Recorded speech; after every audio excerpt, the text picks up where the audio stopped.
Assalamu alaikum. Welcome to another Game Explorers. Today we take a look at another treat. It's called Thea the Awakening. This is a strategy game based in Slavic mythology. Slavic mythology, just so you know, is basically it includes magic, elves, dwarves, monsters of think more like Witcher 3 looking monsters and stuff like that. And when I say strategy game, hold your horses, don't run away. It's not exactly strategy like old Age of Empires or something like that. This one has some unique aspects to it. First off, it's turn-based, tile-based strategy thing, more like civilization in your town management and stuff. But it also runs on a hero system kind of, where each one of your villagers is his own separate character with his own equipment and class and all that stuff. So you don't have armies that you control around you, have people that you have to take care of for survival is important. So you have a little town, you gather stuff, you try to survive in this world, and you have your people, try to make them stronger, struggle to make them more, and you do all that with the strategy system in the overworld and a small card mini game for the challenges, which I will get into detail in the gameplay section. First off, let's talk about appearance. The graphics for the game, well, it's made in Unity. I don't necessarily hate Unity, but it doesn't look very pretty when it's dark. And this game takes place in a dark world, and it's actually dark most of the time, so the graphics might get a bit murky on the overworld map. But on the plus side, the artwork on the character cards and the artwork in the event screens are fantastic. The sound design is also kind of mixed. The music, it has some really lame tracks sometimes.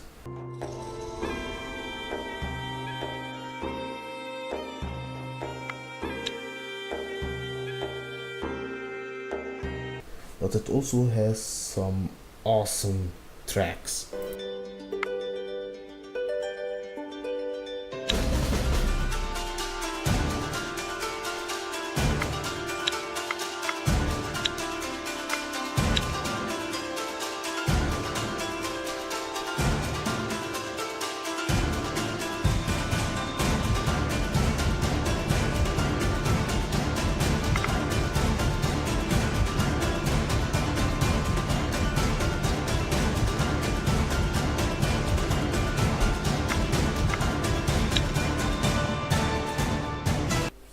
Right, let's move on to the gameplay. First off, when you select a new game, this is the game that you'll be playing on that profile.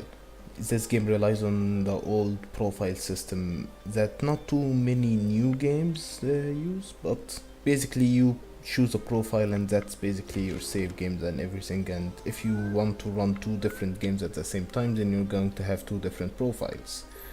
Why, you might ask? Can't you have different save slots and stuff? Well, that's kind of a valid question, but it also ties into how you end the game. I'll get to it. First off, you pick a deity for your people, which there are 9 to pick from, but you only start with 2, and you unlock the rest by leveling up whatever character you pick in the beginning. What's the difference? These characters affect gameplay with some stats to your village and villagers and stuff like that, and they can level up according to how high you get a score at the end of your game. What do you mean by score? This game has some rogue-like elements to it. For when you start, you are thrown into a random location with some random people. You don't get to pick the people you start with or the location, and you can't change it throughout the game. So you just start there, play what you play, and when you're done and you end the game, whether you finish the quests, lose, or you just feel like not continuing that particular game, you can end your game It will calculate your score and increase the XP of the data you chose at the beginning. If they reach a certain level, level 3, they unlock another one, and so you can have more characters. And also, if you keep playing with the same character over and over, they will have more effects for your people, making your games more interesting every time you start a new game. And because of the random elements of your location and your people, it's always interesting to start a new game. So you start off the game being told that basically shit happened. The world was plunged into 100 years of darkness. Dark creatures roamed the land unchecked, and basically humans got screwed over. But now you are strong enough to survive a bit, and you're required to return everything good, to make it good again, fix the darkness and end this shit. I won't spoil too much of the story because, well, I don't like spoiling stories for games. It's not all that fascinating or unexpected, but it's nice, it serves a purpose, and it allows for some interesting scenarios that happen. Anyway, you start being greeted by some asshole looking mother. Your food stocks have grown. Your people are learning how to live in the awakened Thea once more. But the darkness is not gone. Just kidding. He's not really an asshole per se. I mean, his personality is not that annoying, but he is the tutorial. He starts off, his job is to tell you how everything got screwed over and teach you how to survive, as survival is one of the main mechanics of this game. Your people need food, your people need fuel, for warmth and fire and stuff, and your people need to get strong to fight the monsters of the darkness. So mainly what you do mainly is try to survive while beating the darkness. Your people gather resources from around them, around the party or around the village itself. They can craft stuff that will help you. And about crafting, just a side note. There is food crafting in this game, cooking. But it is so extensive. There is so much crafting recipes for food in this game. I've never seen anything like it in any other game before. Look at this shit. Just a minute. Look at this shit. I'll get you some footage for this shit. Dude, look at this. Look at all this food. These are just the raw ones, and these are the ones that you make. Rabbit stew, you have meat stew, pickles, cooked greens, pickles again, mushroom soup, a lot of mushroom soups, fish goulash, chicken pie. You have kebabs, meat kebab. What is this? Fish casseroles, roasted fish, bread. Yeah, fruit pie. Look at this shit. Seaweed cookies. You can make seaweed cookies in this game. Oh my god. Damn! That's a lot of food you can make in one game. I mean, that's a lot of food. I don't know what to tell you. I haven't seen a game that has this much food that you can craft or cook. I mean, games like this, of course.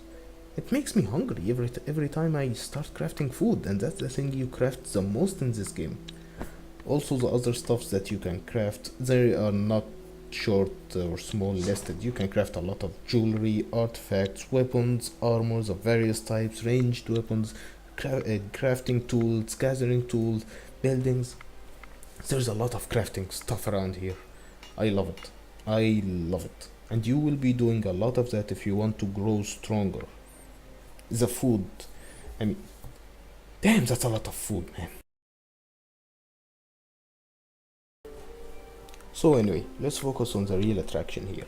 It's the characters, the people you start with. Every one of these characters is unique. Of course you can name them, but you can't change anything about them. And that's one weakness in them. You can't change what status they're good at or what status they get to increase every time they level up. You are just stuck with whatever you get. Just make do with it. All you can do is give them proper equipment and put them to use in whatever field they are good at. That's that's good. But you also get people who grow up. You might have children in your village. No, there is no crafting process to get children. You assholes. They just appear in cabbage fields. Don't ask too much. Anyway, you get children after a time. If they are still alive, they grow up into people, and when they grow up, you get the choice to choose whether they will become gatherers, crafters, or warriors. Or if you have the proper requirements, like a building for witches, if you have a totem, they can they can choose to become a witch when they grow up, which is very rare. But that's not all the options you get. During your adventuring, you might come across other types of people.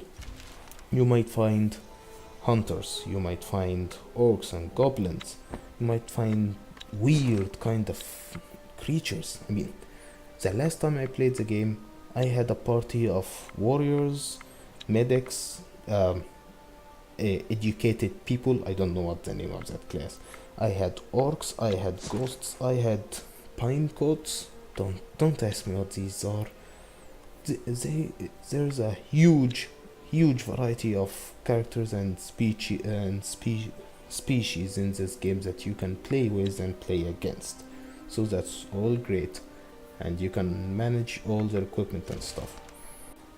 Now, what do you do with these characters? You take them out adventuring. Here, while you're adventuring outside, you might come across random encounters, or you can go to specific locations that you know where they are from a quest or from another encounter. Like a quest location, basically. You go there, you investigate, and that opens a screen with a lot of text and a good art. But thankfully, with the free DLC in the game, most of these events, almost all of them, are fully voiced by a narrator that he's good at narration. His voice acting is a bit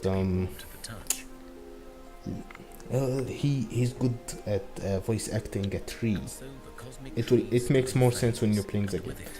Anyway, you come across these events, and the game turns into one of those old adventure game things where there's some stuff happening in the form of text, and you choose how to reply or respond to whatever that thing is or whatever you find.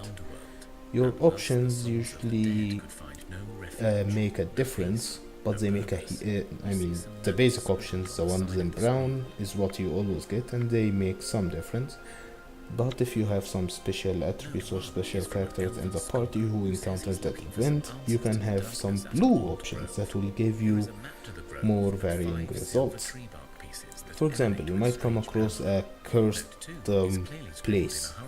You can leave it, you can try to loot it, or if you have someone with some magical abilities, someone with some magic stats in your group, they can try to perform a ritual to cleanse the area of the curse first. That stuff is great, and it makes your characters much more unique. It gives them purpose in a group. I mean, otherwise, why the fuck would I have that fucking sheikh useless, that piece of fucking shit? You are a piece of shit. You can't do nothing. You can't heal, you can't fight, you can't carry, you can't even talk. You are useless piece of shit. Anyway, not all events and encounters can be resolved by simply clicking on options. Sometimes you have to get down and dirty, basically, and get into fighting. But it's not all fighting, you know. It's basically a card minigame, one of the main features of the game. But it's not only for fighting. These encounters, these challenges, they can be social, hex, fighting, hunting, brewing. There's different types, and each of them take into account different stats of your party. Let's go over the system quickly, right? First off, you start all your people in front of you. Some of them are on the left side, the offensive hand, and some of them on the right side, the tactical hand. The offensive hand are people you put in there just to do damage and soak up damage. the tactical hand, they can get in there, but they can also have some other various effects that will help people, like make them attack first in queue, or make an enemy not attack in the first fighting phase, or stuff like that. It's nice, it's quick, it's easy. You will get the hang of it really quickly, and the game explains it a lot better once you start, because there's this asshole I told you about that gives you the tutorial. There is a tutorial text box in the top left hand corner of the screen. Of course I have it closed because come on, at the time of this recording I'm an expert in that stuff, which you can always review the text. And there's in the bottom left hand corner a button you push, and you can open up a lot of tutorial videos on YouTube created to explain the system in much greater detail. Basically, the gist of it, you arrange the cards in a certain order and you go from left to right, people attacking randomly left or right. And your attack value in a fighting challenge, this is combat you see right now. In a fighting challenge, it takes into account what armor you're wearing, weapons you have equipped, the strength stats of your people, all that kind of stuff. Tactical can be a bit varied, of course. There are also some other types of challenges, like Hex, for example, which require magic. So if somebody in your team has magic, they can have some offensive value during the challenge. But it doesn't matter how strong you are, if you don't have magic, you won't do well in Hex. Social, for example, is also the same thing. You might have the strongest warrior in the land, but if they can't talk or they don't have much intellect, then they are useless. So you have to keep into account that stuff. What if you get stuck with a party that has stats that won't help you in all these challenges? In that case, you will need to have a party of varied people with different stats and abilities, and you need to get lucky in the challenges to have them in the right hand side or the left hand side according to what strengths and weaknesses they have. Or you can make you can craft some stuff like amulets, rings, and artifacts like that can improve some stats that you have, or give you new stats. They are all valid options in the game. And the fighting option is almost always there. When encountering an enemy, you almost always have the option to directly fight them. Even people that are not exactly enemies, you almost always have the option to beat the shit out of them. But just be prepared. Alright, they might get a bit tough. You don't see a little tree you don't see a little tree sapling on the ground and decide, yeah, I'm gonna squish that shit, right? It will kick your ass. So keep an eye out for that stuff, and keep your party strong and varied for the different challenges. Oh, and finally, a small point I forgot to mention. Your party members can die. I mean, die permanently. They're gone, dead, buried, lost. So just take care of it. But they can usually only die in fighting challenges, because if you take too much damage to your health, your character will be wounded, and when they are wounded, there is a chance that they can die. So once you end your turn, there's always is he gonna die or is he gonna survive? They are all wounded. Fucking random Vili storm. Fuck that shit. Fuck me, man. Fuck. Please. Yarab. Don't die. Wounds don't always have a chance to heal. Death can claim its prize. Conan. No, man. No. Conan. And that can lead to some really tragic moments. But it makes those characters all the more valuable and all the more unique. You will try to keep them alive, especially the ones you like, and you will try to murder the ones you don't like, which is easier than it should be, you know. You can just leave them outside, let them starve to death slowly, alone in the cold darkness. Yeah, I'm thinking about you, Sheikh Useless. Piece of shit.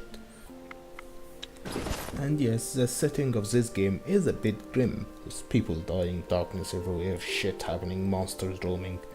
But surprisingly, the game has some sense of humor, mostly found in your group's responses to people. In the events where there's a lot of text and multiple choices, you will find that the choices that you can pick are, let's say, odd. They don't fit. Everybody, the narrator does a good job in voicing people speaking in. They sound like they're from that time period, a little bit, you know. But your responses are modern, sometimes sarcastic or funny. You might laugh. Personally, yeah, I don't find them that funny, but there is some comedy there. And there's, better yet, some references and parodies in the game. I mean, some of the events in this game reference some other famous works of fiction and fantasy. Sadly for me, I don't have the footage to spoil some of these things for you. But there is a whole quest line referencing King Arthur's quest and that sword and the stone and that stuff. It's pretty hilarious that you always have the option to beat the living shit out of him and rob him for whatever he has in his pockets.